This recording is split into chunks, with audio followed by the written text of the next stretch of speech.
The Moldovan breakaway region of Transnistria has asked Moscow for protection. The pro-Russia separatists accuse the pro-Western Moldovan government of waging economic warfare against them. Tensions between the two neighbours have been rising ever since Russia's invasion of Ukraine.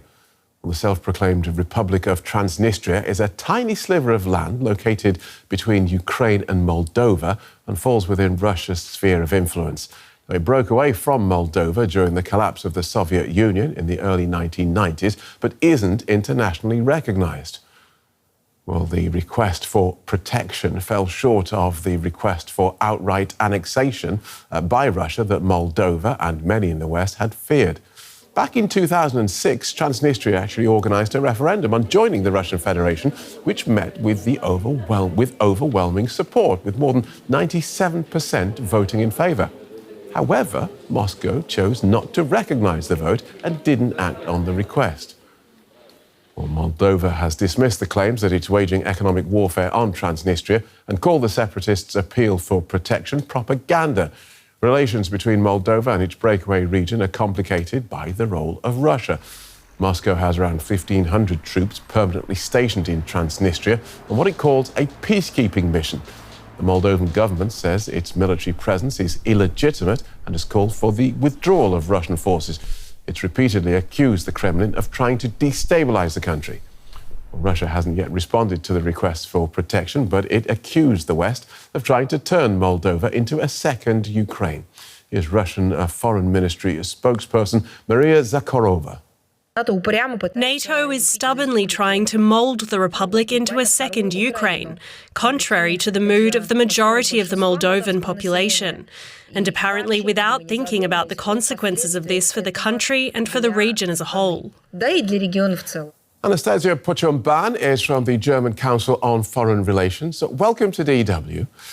What's being reported is that this tiny breakaway region of Moldova, which is right next to Ukraine, has appealed to Russia for protection. Could you take us behind that bold statement of facts? Hi, yes, sure. It has been a very intense day in Moldova. Everyone has been following the developments and statements from Tiraspol.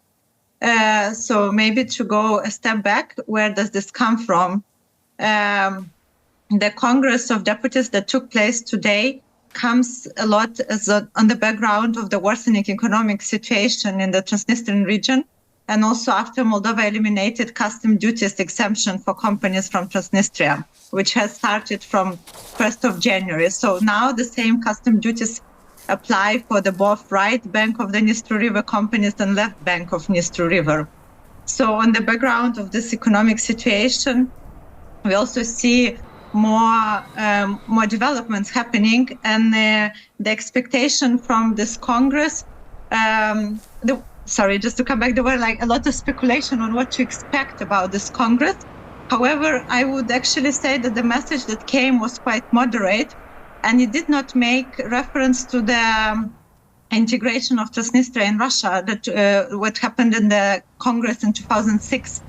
And the statement also addresses the State Duma and the Federation Council, not the President. And actually, it's assessed more, I would assess it more really on the worsening economic situation in Transnistria, and also on the background of the current situation in the country, to put more pressure on the Moldovan government. Okay. And right after Well, I was just going to say, just to sum that up, yesterday there was expected to be a call from Transnistria for a referendum on joining Russia. That didn't happen. Today we have this appeal for Russian protection, but as you see it, this is about the economic situation in Moldova and Transnistria. Now, we have Transnistria sandwiched between Moldova, which it's broken away from and which is now backed by Russia. So it's sandwiched between Moldova and Ukraine, which, of course, Russia is currently invading. Is this call for Russian protection something the wider world, therefore, needs to pay more attention to? I think also the call for referendum or the discussions in the media were overinflated. there was a lot of propaganda also and disinformation, and it also comes as part of the hybrid attacks of Russia against Transnistria. So I see these developments are really to attract more attention on Transnistria and also to get more leverage in the negotiations. Russia has already mentioned that they will pay attention to the situation and also will come up with some economic support and humanitarian measures, perhaps, but there was no reference to political measures. Right. Additionally, I think from the Transnistrian side, it's also a message to be on the agenda of Russia, because there is a risk that Russia would cut the gas supplies to Moldova, and then Transnistria would be affected by this. Okay, so because as far as you can see, then this is a little local difficulty, if I can put it this way. This is not likely to feed into what Russia is doing in Ukraine. I see it in a bigger picture. I see it part of Russian destabilization campaigns and disinformation. The situation in Moldova is fragile. We have elections coming up. This autumn there are presidential elections, and next year parliamentary elections. So this situation contributes to further destabilization. Transnistria has been a playground for Russian disinformation and hybrid attacks for years now, and this has just amplified since the start of the Russia's full-scale invasion of Ukraine. So I see in the bigger picture this contributing to more destabilization in the region, more disinformation. And I see also more initiatives from Russia and Transnistria to contribute to this destabilization in the country. Now, of course, Russia has a so-called peacekeeping force of around 1,500 troops in Transnistria. What are they there doing? Whose peace are they supposed to be keeping? Yes, that's a good question. I mean, Transnistria also hosts the ammunition depot in Kobasna. However, on the level of peacekeepers, or so-called peacekeepers, it's important to understand that there has been also no rotation in Transnistria, and these people are mostly Transnistrian residents with Russian passports. Right. And pragmatically, if you ask me, I would also assess that these people are not trained enough, and there is not enough equipment and motivation also to fight on the Russian side. Last year, in 2022, when there was information about potential mobilization in Transnistria, we also could see a lot of people leaving Transnistria.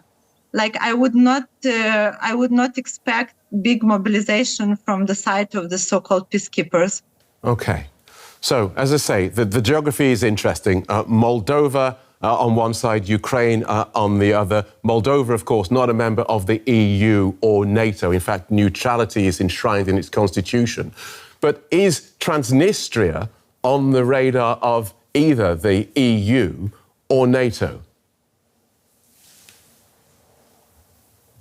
I mean, Moldova's official position is that it supports integration of Transnistria in a peaceful way.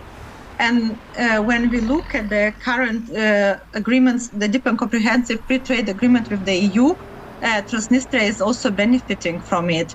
Around 70% of Transnistria's exports go to the EU countries. Therefore, also this integration in the EU is also seen as part of Moldova becoming more attractive for Transnistria, and Transnistrian region can benefit of the measures that Moldova is benefiting in this regard. What concerns NATO, it is indeed Moldova mentions neutrality in its constitution. However, what's interesting in the new security strategy, neutrality is not mentioned anymore. And I mean, I think on an overall level, there is an understanding that it's hard to be neutral in the current environment, and there are no security guarantees without NATO. However, the population of Moldova would not be ready now for such a step that Moldova would express interest in joining NATO. So I think more work would have to be done in this regard. OK, thank you so much for talking us through that. Anastasia Pociumban from the German Council on Foreign Relations. Thank you.